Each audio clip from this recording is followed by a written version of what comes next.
हे बघा इथे गोट ॲपमधनं चिकन आणलेलं आहे. गोट ॲप म्हणून आता नवीन आले.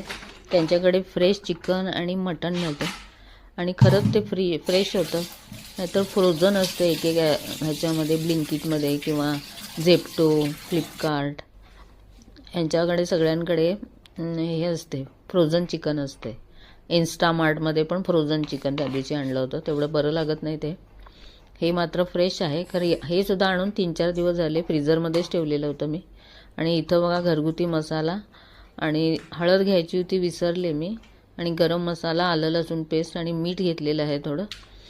आणि ते आता मी त्याच्यामध्ये व्यवस्थित कालवणार आहे. कालवून तोंडाला चव नाही आहे तरी पण खाण्याचा प्रयत्न करते. एक 7-8 पीस त्याच्यात घातलेत आणि तो मसाला सगळा त्याच्यामध्ये व्यवस्थित चोळून घेतले. हळद तर मुख्य घालायला पाहिजे जास्ती, कारण अँटीबॅक्टेरियल असते ती हळद. आणि खरं आता तोच हात हळदीच्या डब्याला लावायचा तर पुन्हा आणि ते मग हळद टाकावी लागणार म्हणून मी, नाही तर तो डबा पुन्हा धुवून ठेवायला पाहिजे. त्यासाठी मी आता हळद अवॉइडच केले आणि असंच करत आहे. आणि तिथं तव्यामध्ये मी तेल थोडं घालून तापत ठेवलेलं आहे आणि ते तेल तापलं आहे. आता मी ते काय करणार, त्याच्यामध्ये ते चिकनचे तुकडे घालून त्याला एक झाकण लावणार आहे आणि झाकण लावून ते व्यवस्थित 5-6 मिनटं त्याला तसंच ठेवणार आहे. म्हणजे वाफेवरच ते चांगलं शिजते कमी तेलामध्ये आणि चांगलं क्रिस्पी पण होतं ते.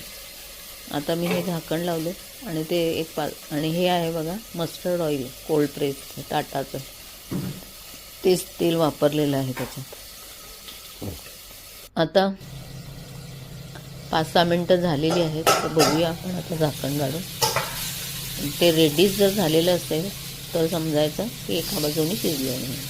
हो, झालेलं आहे बघा. फक्त रेड व्हायचं नाही, ते काळपट असं रेडिश व्हायला पाहिजे. आपल्याला जर क्रिस्पी आणि चांगलं शिजलेलं पाहिजे असेल तर आतून पण ते शिजायला पाहिजे ना. आतून शिजायला पाहिजे म्हणूनच आपण ते झाकण व्यवस्थित लावायचं असते त्याच्यावरती, जेणेकरून ते वाफेवर चांगलं शिजतं. आणि अशा प्रकारे हे पलटूनसुद्धा त्याच्यावर आता मी झाकण ठेवणार आहे. ते पण एक 5-6 मिनटं किंवा 7-8 मिनटं म्हणा ठेवायचं आहे. आणि दोन्ही बाजूने ते असं खरपूस भाजून घ्यायचं. म्हणजे एक 15-20 मिनटामध्येच हे आपल्याला चिकनचं शॅलो फ्राय करायला होतं आणि हे आपल्याला तोंडी लावायला पण बरं, झटपट करायला बरं होतं. म्हणजे डाळ भात, आता माझ्याकडे डाळ आहे, भात केला आहे आणि हेच ते मी तोंडी लावायला घेणार आहे. तर अशा प्रकारे